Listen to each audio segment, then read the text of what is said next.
back, everybody. This is the spring 2022 installment of the project truck update. Has been a long time, the entirety of the winter since we've done anything to the truck. The last couple of days I've spent de-winterizing it, getting it started again, just shaking the quote-unquote dust off of it. Had to do some troubleshoot some ignition issues. The thing just doesn't want to run right after sitting so long. Found the spark plugs had been completely fouled and the carburetor is still not tuned very well. Fighting a little fuel pressure issues with it. I cannot keep a consistent pressure to the carburetor because it's going from fuel injection with kind of like a 40-45 pound pump to the regulator to the carb. For some reason, when you first start it up, I'm getting a good amount of pressure, and I can regulate it down to 6.5 psi, which is the maximum for this Elbrod carburetor. But then after it warms up, it falls, and it falls quite a bit, down as low as 2.5-3 pounds. So then I adjust it back up to the running temperature around 4.5 psi. But that means when I start the truck again after it's cold, it's shooting up around 7 or 8 pounds, which is too much for the carburetor and overshooting the bowls.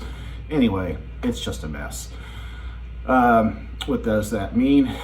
Well, that means eventually I'm probably just going EFI with it. I'm going to go put a Demon or a Holley EFI system on it and be done with the carburetors, but that's so far down the road. Now, before I say anything else about the project truck, I do want to tell you that it's going to be put on a hold again. Things have come up, and I'm actually going to be leaving town for upwards of 5 months for work.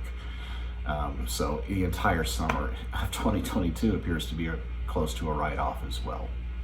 I'm excited and happy about the work opportunity, but I am not very pleased with the fact that it is going to put me essentially another year behind on getting this thing going. Now, if I have time off here and there, I come back home from, it's going to be in Denver, I come back home here to Kansas, I'll work on it a little bit more. But there's just not going to be enough consistent days in a row to do any major projects on it, especially now that I'm at a point where I'm looking at body work, swapping the trans, and now I've said I'm going to do the EFI upgrade. These are not things you can do in a day. So in fairness to you guys and everybody that's followed the project truck, I just wanted to let you know that up front, that there's not going to be a lot forthcoming even for the next few months, but it is not forgotten. And I am still doing some things to it. Here today and tomorrow, I'm leaving. Today is Sunday. I'm leaving for Denver on Wednesday. I'm going to do some tidy up stuff to the engine. I'm going to be installing permanent radiator hoses. The lower hose is cobbled together, which you'll see in the portion of the video concerning that. And I'm also going to install an oil catch can. I'm going to get rid of these breathers. Part of the reason I think it's fouling so bad, and well, just running so poor in general, is that there's a lot of blow by. There's a lot of oil and fuel vapor in the crank, and that's condensing into the oil. And it's just, I changed the oil in it for the first time, and it was overfilled and smelled like gas. That's pretty much all those vapors that are just seeping past the rings and the other open surfaces down, and then when it cools off, condensing back into fuel. And plus the fact that the fuel pressure is so high, the bowls, it's just running rich. It's just running like absolute crap. Let me show you one of the plugs here, actually. Give me just a moment.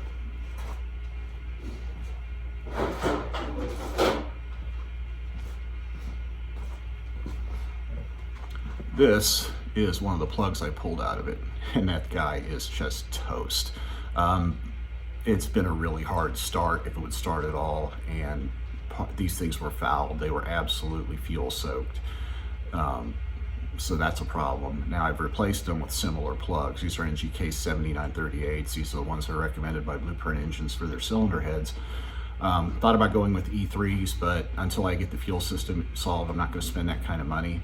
I paid $15 for a set 8 of these NGKs with the $20 credit I had at AutoZone already. So, essentially cost me nothing to replace these plugs, and that's helped. It starts, and it actually runs pretty good right now.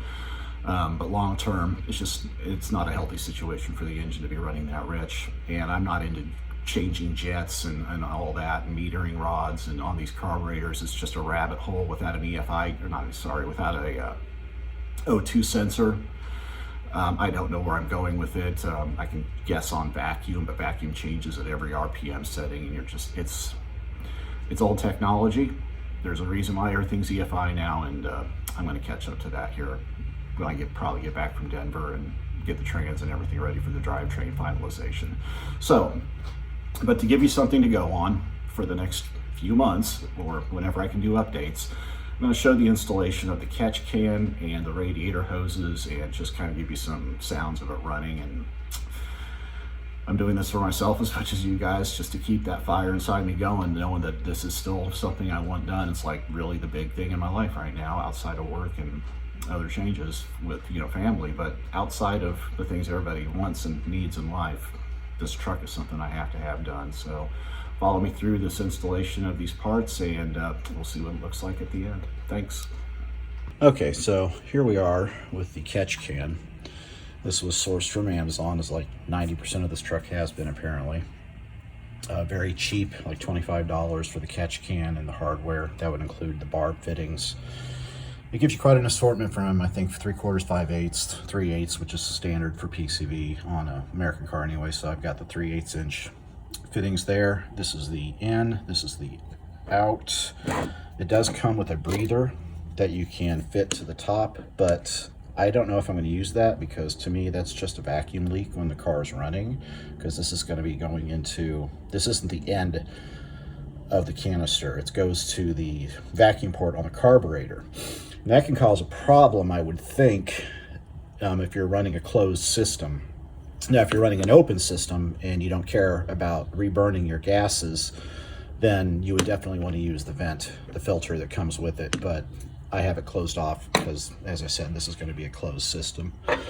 I cut up a little piece of metal, bent it into a bracket here. This is the handle right here that mounts to the catch can, like so.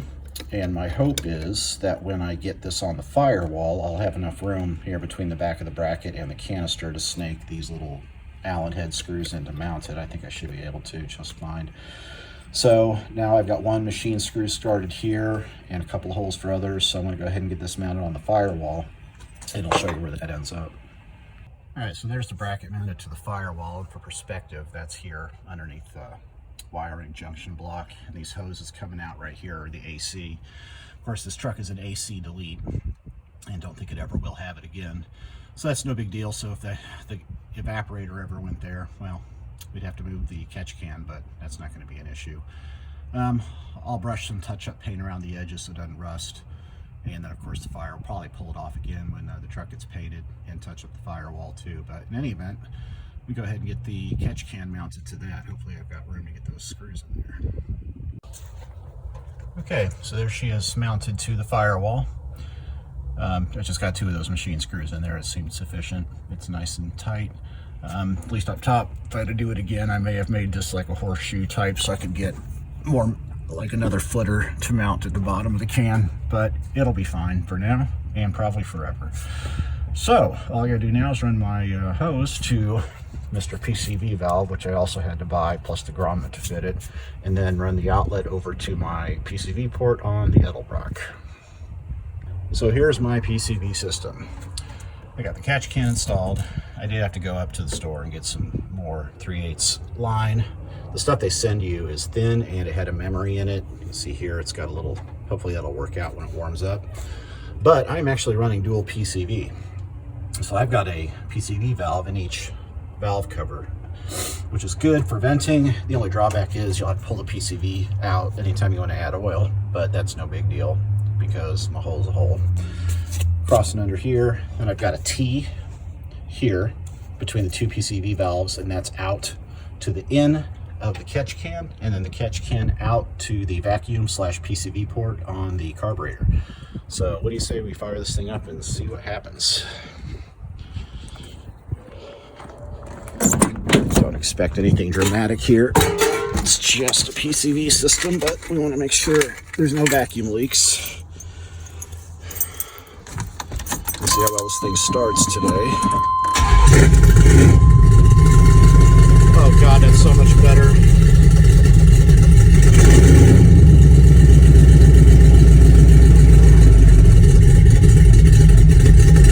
It's going to be a low idler until it like warms up, which is the way this truck is right now, I believe.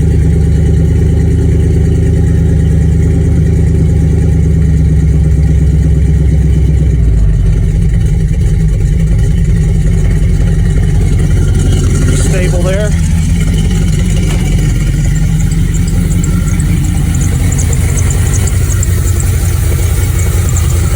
Don't hear any hissing. Hear the squeak from my belt. That's good.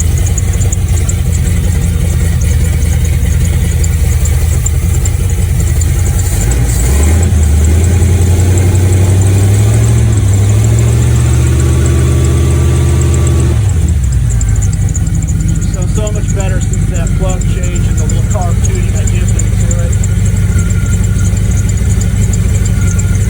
So yeah, great. Pretty sure this will work out here.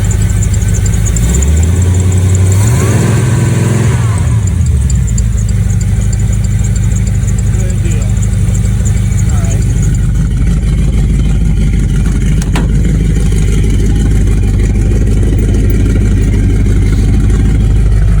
Oil pressure still nice and good, volts are good.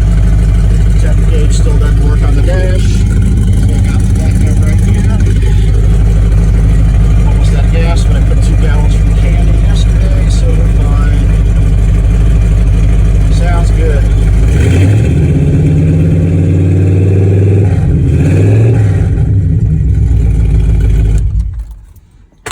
All right. Good deal.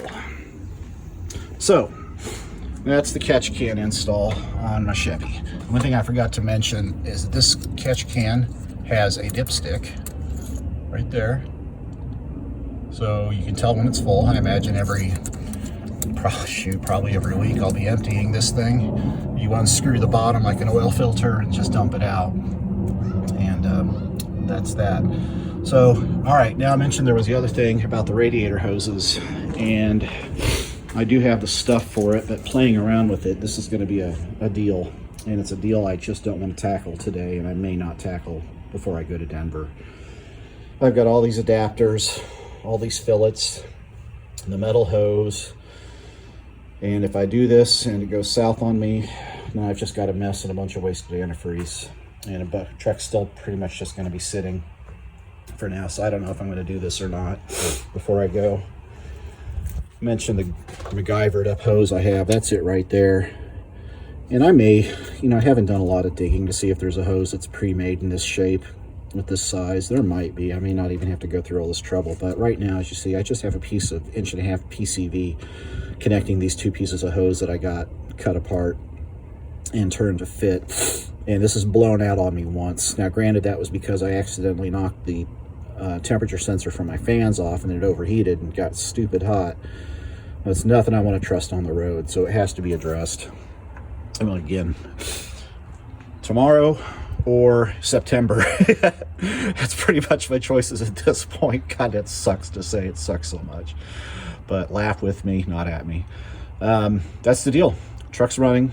I do have the garage cleaned out, so at least while I'm gone, it does not have to sit outside, and put my stuff off to the side, get that chair out of the way, and it'll fit. Had it in there yesterday, so I have a dry place to store it.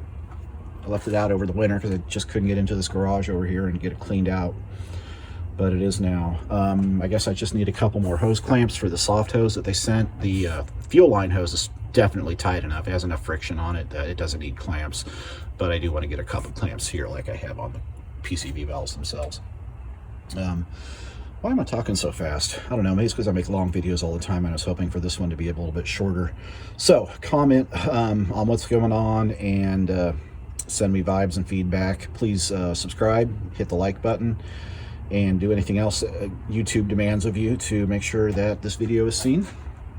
And I will update you when I get to Denver. I imagine at least I'll have something to post on there, lifestyle stuff out in the mountains for spring and summer. It'll be beautiful and fun, I'm sure, in the one day a week I'll have off probably, but we'll make the most of it.